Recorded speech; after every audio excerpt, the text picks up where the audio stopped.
नमस्कार. संस्कृत टीचर या चॅनलमध्ये तुम्हा सर्वांचं पुन्हा एकदा खूप खूप स्वागत. संस्कृत टीचर हा चॅनल खास करून संस्कृत शिकणाऱ्या विद्यार्थ्यांसाठी आणि त्यांच्या पालकांसाठी बनवला आहे, जेणेकरून त्यांना संस्कृत शिकण्यासाठी सोपं जाईल. आज आपण बघणार आहोत दकारांत शब्द.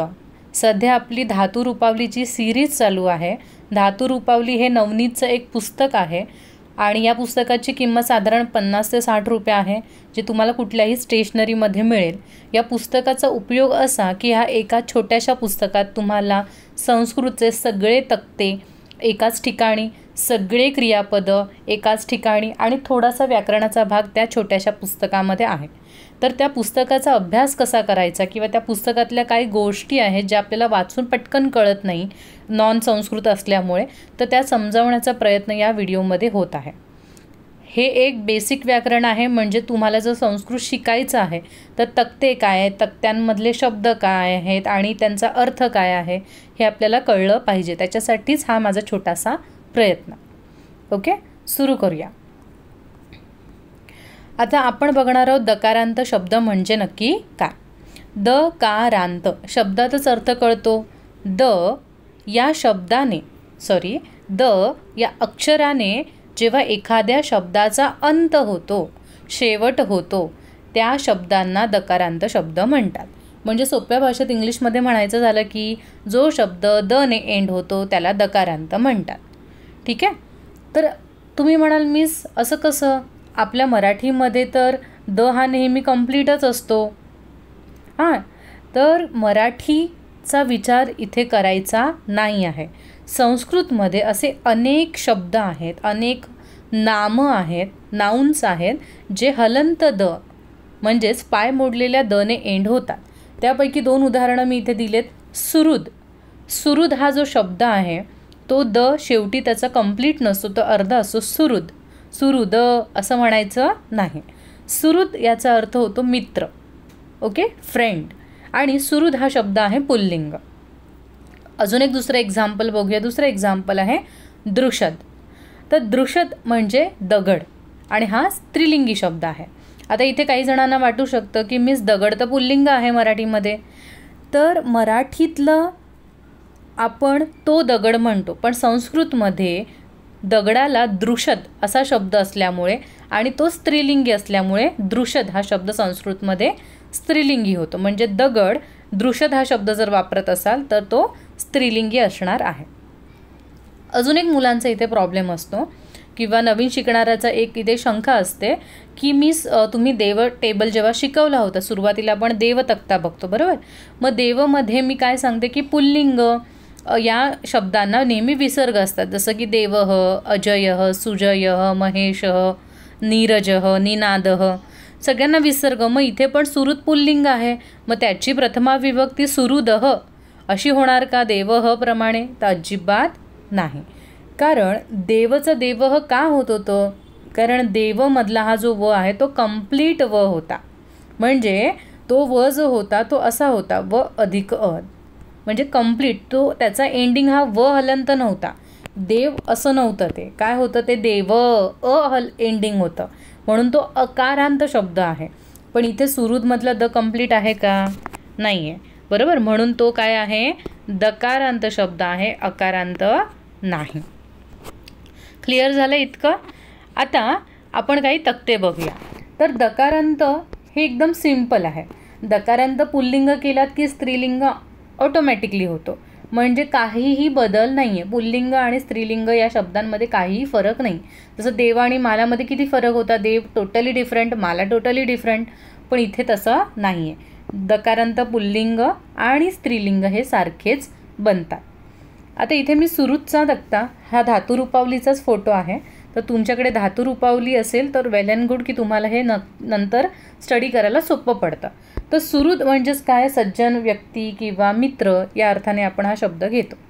तर सुहृदचा तक्ता एकदा मी वाचून दाखवते. सुहृद. आता बघा इथे द आहे, तर तुम्ही द ही ठेवू शकता किंवा दच्या रिप्लेसमेंटमध्ये त पण करू शकता. ठीक आहे. सुहृद, सुहृद, सुहृदौ, सुहृदः प्रथमा, सुहृदं, सुहृदौ, सुहृदः द्वितीया, सुहृदा, सुहृद्भ्यां, सुहृद्भिः तृतीया, सुहृदे सुहृद्भ्यां सुहृद्भ्यः चतुर्थी, सुहृदः सुहृद्भ्यां सुहृद्भ्यः पंचमी, सुहृदः सुहृदोः सुहृदां षष्ठी, सुहृदी सुहृदोः सुहृत्सु सप्तमी. हे सुहृद हे सुहृद हे सुहृदौ हे सुहृदः संबोधनम. झालं. आता सुहृद हा शब्द जो आहे तो तुम्हाला थोडंफार कळलं असेल की हा ऑलमोस्ट कवीसारखा आहे. ओके. तर थोडं बहुत तुमचं बघा, प्रत्येक देवमाला आणि कवी आणि नदी हे बेसिक तक्ते केलेत ना की बाकी सगळे त्याच फॉर्मॅटनुसार बनत असतात. ठीक आहे. आता अर्थ, तर अर्थ मी प्रत्येक व्हिडिओमध्ये सांगितलेला आहे, पण आता तुम्ही पहिल्यांदा हीच व्हिडिओ पाहिली असेल तर तुम्हाला अर्थ कळायला थोडासा प्रॉब्लेम होईल, म्हणून मी इथे पण अर्थ सांगते.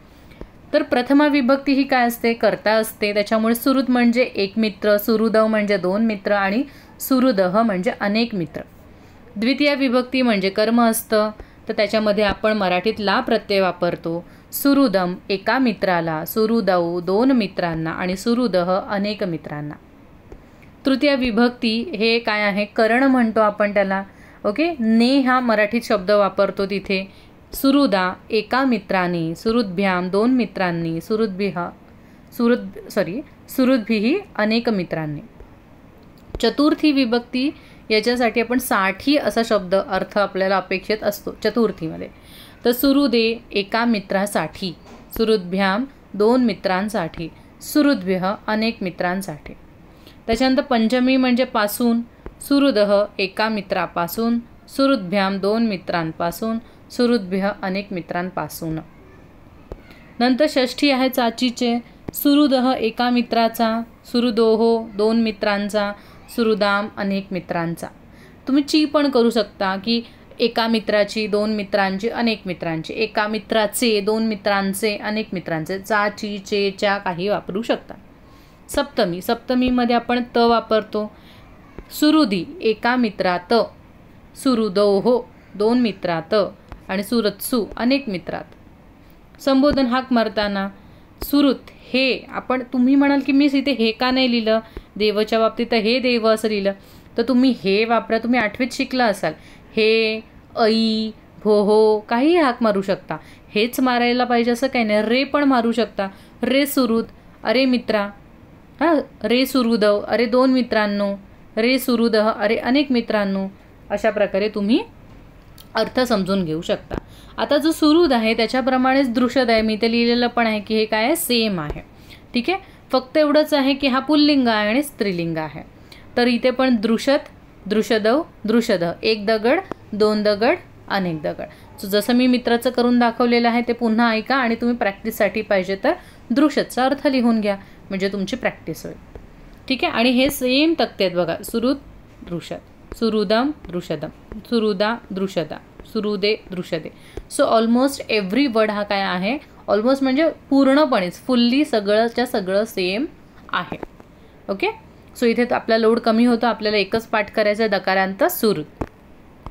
नेक्स्ट आता काही उदाहरणं बघूया की अशी कोणती कोणती नावं आहे संस्कृतमध्ये जी द ने एंड होतात. तर एक शब्द आहे संपद, दुसरा आहे आपद आणि तिसरा आहे विपद. ह्यांचं प्रथमा हेच आहे, म्हणजे प्रथमा विभक्ती आणि त्या तक्त्याचं नाव हे सेमच आहे. जसं इथे वरती पण आपण काय बघितलं, तक्त्याचं नाव पण सुहृद आणि प्रथमा विभक्ती पण सुहृदच. देवचं तसं नव्हतं. देवाचं नाव काय होतं, देव, आणि प्रथमा विभक्ती काय होती, देवः. फरक होता की नाही, पण इथे तसं नाही आहे. सुहृद हा शब्द आहे तोच त्याची प्रथमा विभक्ती आहे.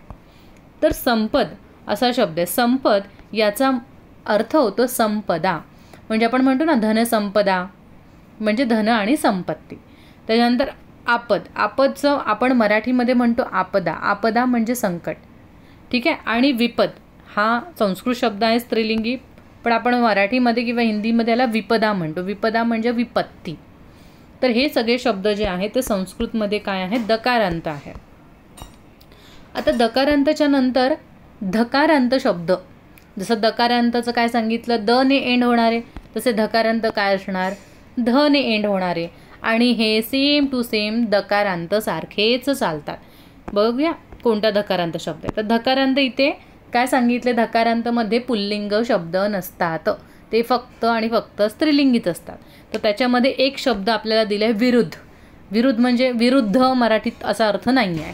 विरुद्धचा अर्थ होतो वेल. जसं आपल्याकडे मनी प्लांटची वेल असते, तर विरुद्ध म्हणजे वेल. ओके, कारण ती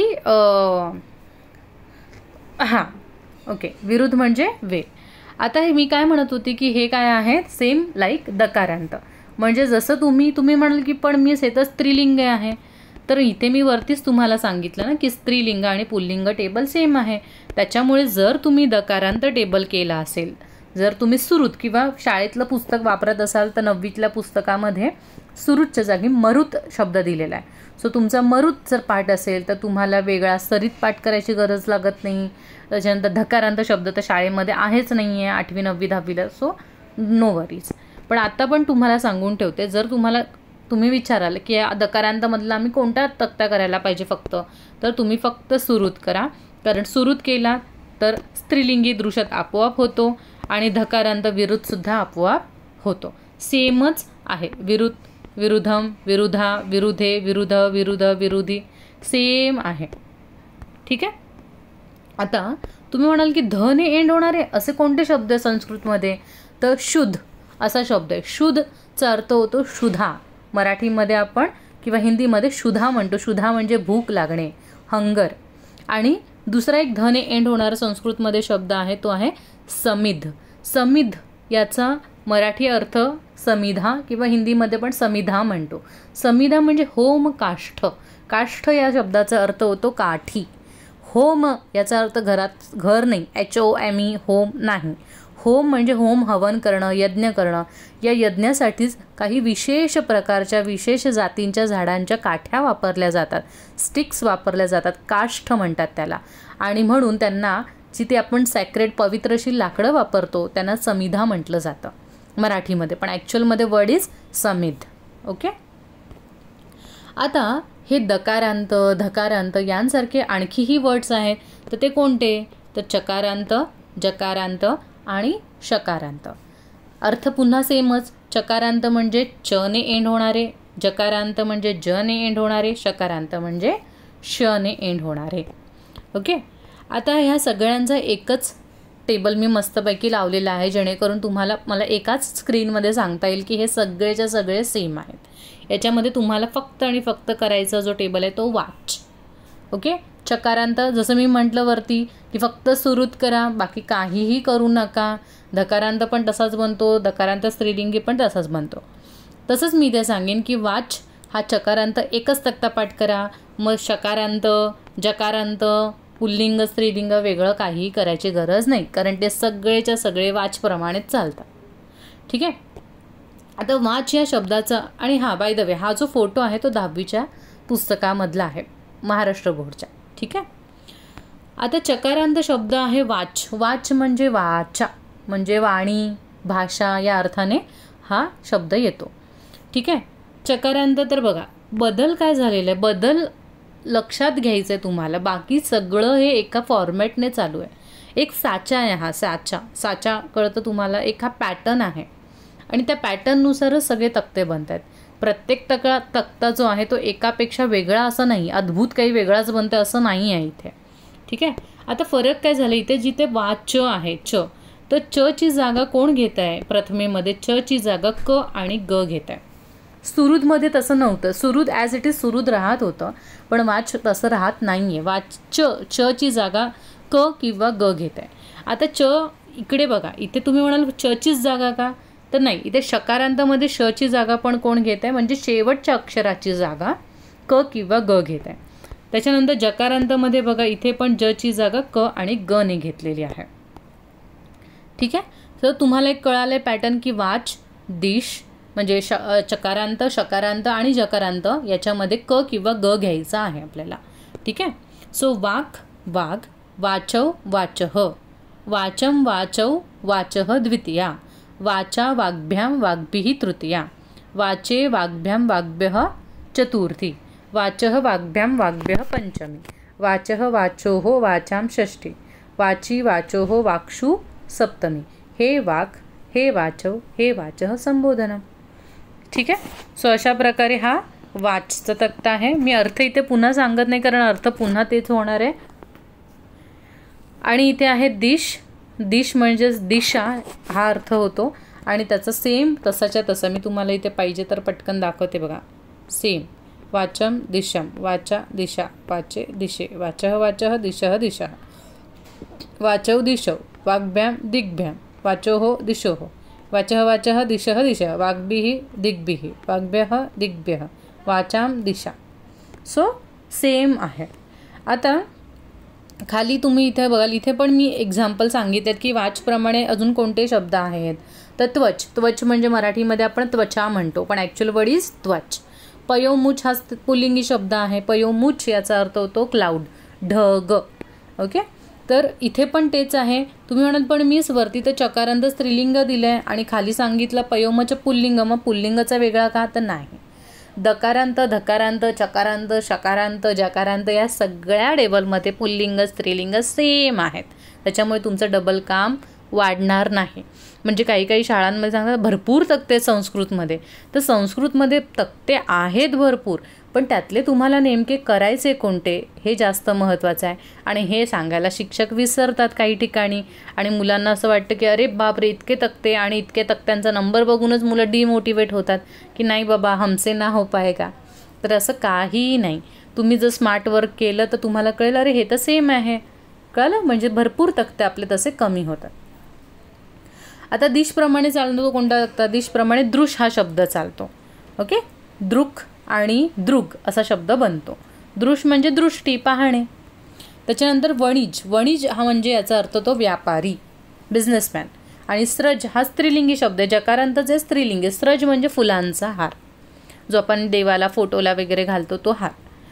आता इथे पण सेम आहे. जसं वरचा वाच चाललाय, दिश चाललाय, तसंच हे चाललंय. वणिक, वणिजम, वणिजा, वणिजे, वणिजः सेम चाललंय. म्हणजे तुम्हाला हे काही वेगळं करायची गरज नाही. स्रग, स्रजम, स्रजा, स्रजे, स्रज, स्रज, स्रजी सेम चाललेलं आहे. तर वणिजप्रमाणे कोणते शब्द चालतात? तर वणिजप्रमाणे ऋत्विज आणि भीषज हे शब्द चालतात. ऋत्विज या शब्दाचा अर्थ ब्राह्मण आणि भीषज या शब्दाचा अर्थ होतो डॉक्टर. मी खाली दिलेलंच आहे बघा. चकारांताची उदाहरणं आहेत वाच म्हणजेच वाणी किंवा भाषा जो आत्ताच आपण पाहिला. त्यानंतर शुच म्हणजे दुःख हा पण च ने एंड होतो. त्वच म्हणजे त्वचा हा पण संस्कृतमध्ये च एंडिंग आहे. आणि वारीमुच किंवा पयोमुच याचा दोघांचाही अर्थ ढग असा होतो.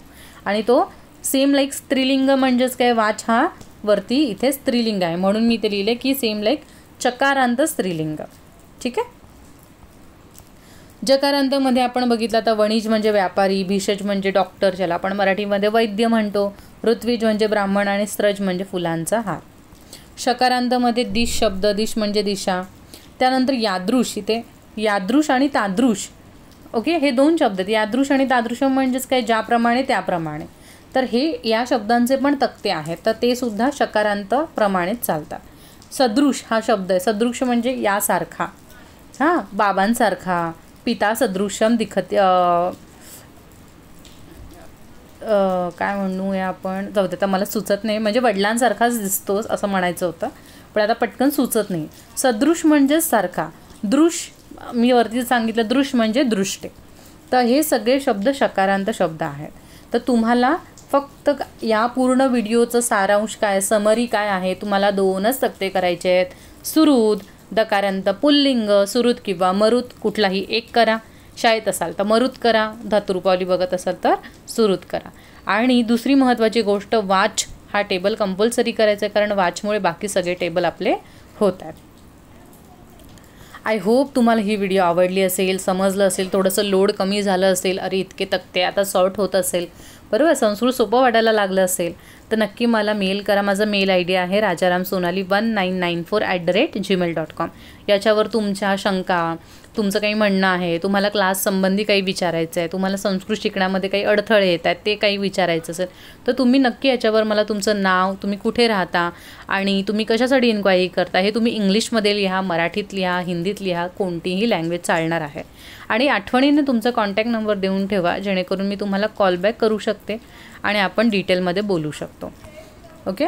आणि जर तुम्हाला व्हिडिओ आवडली असेल तर नक्कीच आपल्या चॅनलला, ज्याचा लोगो आता असा असणार आहे, त्याला लाईक करा, या व्हिडिओ सगळ्यांपर्यंत लवकरात लवकर पोहोचवा. आणि जे कोणी असे आहेत जे व्हिडिओ बघतायत आणि सबस्क्राईब करायला विसरत आहेत, तर त्यांनी प्लीज विसरू नका, पटकन लगेच व्हिडिओ संपायच्या आत सबस्क्राईब करून घ्या.